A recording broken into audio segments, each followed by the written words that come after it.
Yeah, I think it was my fault. I let Keyshawn, he's a really talented scorer. I let him get going, and once he gets hot, it's hard to stop. I was working out with him a lot in LA this year, and I knew he was a really good scorer, and I can't personally let him go out there and get some of those shots and get in a rhythm. And then eventually, we weren't physical enough to. We're getting out rebounded in the first half by 7. That can't happen. What was the message at halftime for you guys, and what do you guys think you need to improve on in comparison to the first 20 minutes? Just going out there and playing and because we went out there and we weren't our best and we weren't playing as us. Just the message was just go out there and play hard.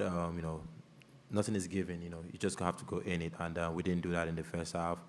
And that's not us, and that shouldn't be us. So just go out there and play. And I think we did much better second half than the first half. And yeah. In a game that decided by 9, it was obviously closer than that. But just how tough were some of those misses at the free throw line, especially for you guys the other night, Tommy or Ruben?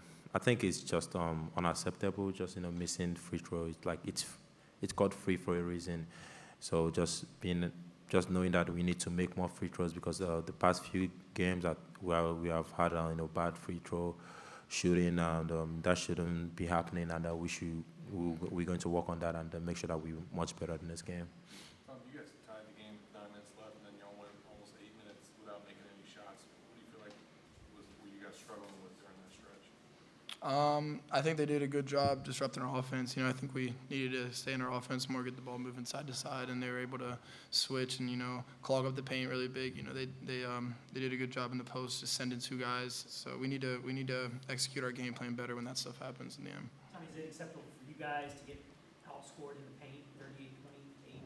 Yeah, definitely not. No, this team's known for their grittiness and getting those paint buckets, and as a front court, we can't let that happen again. Tommy, considering how well Crondo, just him having a game like this, where he was pretty much held in check, how much do you think this is going to motivate him to have a better performance next time out, just knowing what he's like? Yeah, I'm fully confident in him. He didn't have a great game today. Everybody has good games. I didn't have a good game last LSU game. He's going to come back, and I'm sure he's going to be in the gym tomorrow morning. So. What was Todd's message to you guys after the game? Just we weren't our best. We didn't play like us, and that's not the team that we always come out and play like that. That wasn't us. So just make sure that we get our things right and come out ready to play every night because that's what we do, and we should stick on that. More here. Tommy, is this kind of a wake-up call? So you had a game like this in Missouri last year. It seemed like you guys. How do you guys use this as kind of like learning experience going forward? Yeah, definitely. I think we're getting a little ahead of ourselves here. Seeing the media start to respect us as a team again. Everybody started to, the Gators are back. This is going to definitely motivate us going forward. We got pounced here at home, and that just can't happen going forward.